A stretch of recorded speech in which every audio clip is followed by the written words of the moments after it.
Weekend 'tong araw na 'to pero maaga ako nakapaggayak, maaga ako nagluto ng almusal at kumain na rin ako kasi aalis ako. Sasama kasi ako ngayon sa biyahe. Siyempre kasama din si Bunso kaya dalawa kaming sasama. Good morning! 4:40 AM nga kami umalis ng bahay at ayan, pagkatapos namin sa warehouse ay dumiretso na agad kami sa kung saan ang mga stops namin. Ayan, napakaganda naman ng kalangitan. Habang nasa biyahe nga kami, nag-uusap kami ni Kuya Driver, inaalala namin yung mga buhay namin noon sa probinsya. Kasi nung mga bata pa kami, gantong oras naliligo na sa sapa, 'di ba, para pumasok sa eskwela. First stop na nga namin tong Ayala Alabang at ayan, kanina dun sa highway maliwanag na pero pagdating dito sa Ayala Alabang medyo kumilimlim ulit. So gawa siguro sa dahil maraming puno dito. At pagkapasok pa nga lang namin dito sabi ko, naaalala ko nung panahon na nagtatrabaho pa ako dito, na mamasukan pa ako dito noon. Tinagal-tagal nga, ngayon lang ulit ako nakabalik kaya nakakatuwa din.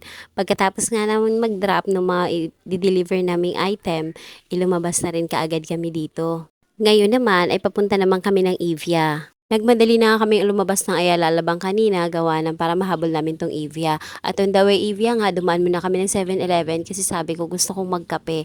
At syempre almusal na rin tapos si Bunso binilhan ko rin ng kanyang kutkutin. Sa araw na to una ako nakatikim ng French vanilla ni 7-Eleven dahil madalas brewed coffee lang talaga ako. Sarap pala ng French vanilla nila, nakaka-addict, shish! Medyo matagal-tagal nga kami sa may Evia. Ngayon, pabalik na naman, palabas na naman kami at papunta na kami ng Cavite. Siyempre, unahin namin yung Imus.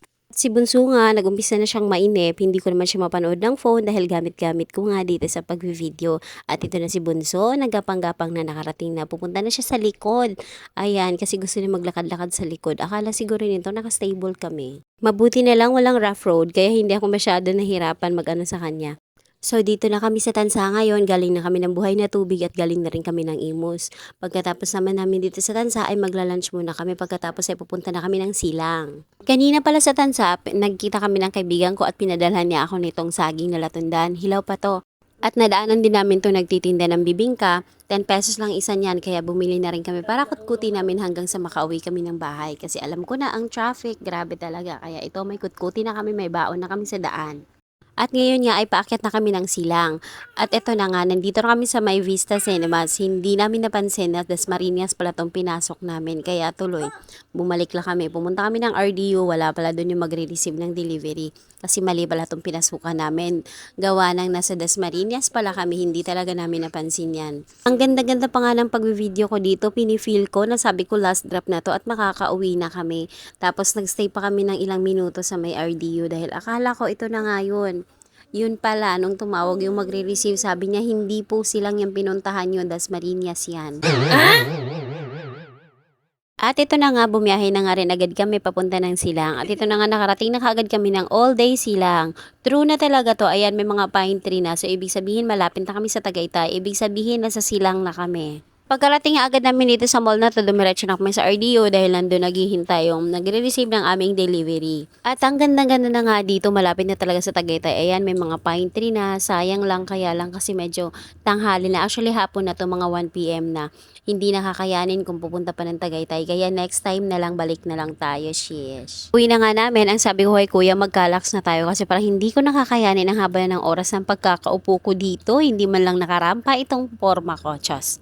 So ito na nga, nag-galax na kami kasi sabi ko medyo mahaba-haba na yung biyahe at mainit talaga sa biyahe kahit na naka-aircon. Ang init pa rin ng singaw ng kalsada. Sarap na nga ng biyahe namin dito pa uwi kasi napakaluwag talaga ng kalsada.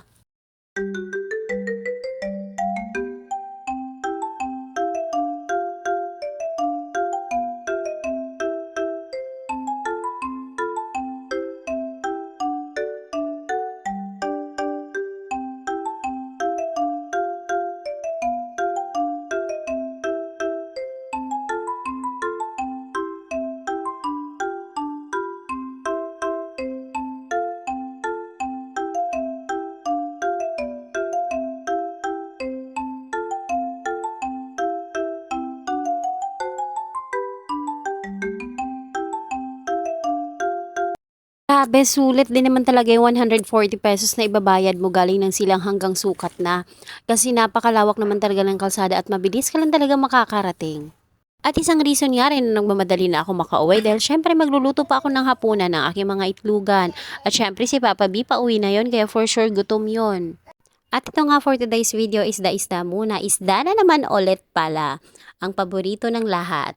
Ayan, isda nga iihaw namin tapos tinimplahan na muna itong aking isang legend kasi nandito na silang dalawa. At sila na nga rin nagbaga ng apoy para sa aming iihawin. Ngayon, tinimplahan niya muna tapos syempre, minekos-mekos ko na muna yun para manuot ang lasa. Tinimplahan niya ng salt and pepper, tapos naglagay siya dyan ng soy sauce para daw makulay at mas malasa pa. Tapos naglagay na rin siya ng oil.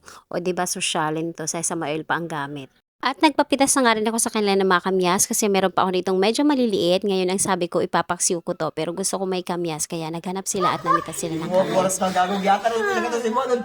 Wala mo ko. Oh, libre lang. Ay, ba't asilip? Ayaw na lahi na ko kwarta dito. Wala dito. Nakuha mo itong kwarta na ikaw. Libre pero may sukli. Yung pala pera mo. Para daw siya.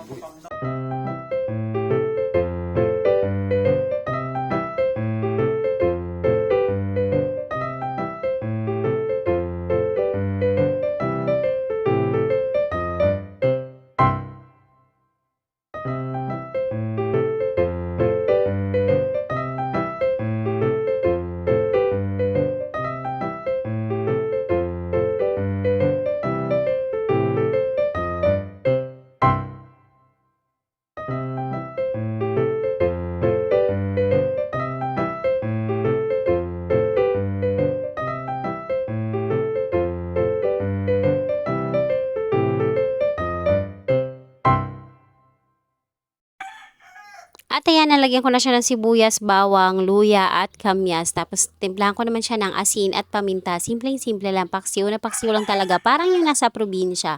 Tapos nilagyan ko na rin siya ng suka at ibababad ko lang yun sandali. Maya-maya ko isasalang mga 30 minutes. After 30 minutes ay tatakpan ko na siya para maisalang na kasi paluto na rin yung aming inihaw. Tapos slow fire nga lang dito. At ayan na, baluto na nga siya. Ang bango-bangunan yan, promise. Ang sarap na talaga. Kanin na lang ang kulang. Yung kanin namin sinasaing pa. Tamang-tama nga, naluto na itong aking paksiw ay naluto na rin ang aming sinaing. At ayan na, o diba napakasarap. Tapos syempre nilagyan ko yan ng used oil sa ibabaw. Parang sa probinsya lang, masarap ilaman sa kanin yung sabaw niyan. Yung sabaw ng paksiw na medyo may mantika. Pasensya na sa ingay ng manok sa paligid. Sa susunod sila naman ang iluluto ko, Chos. So ayun lang, salamat sa panonood. Bukas ulit!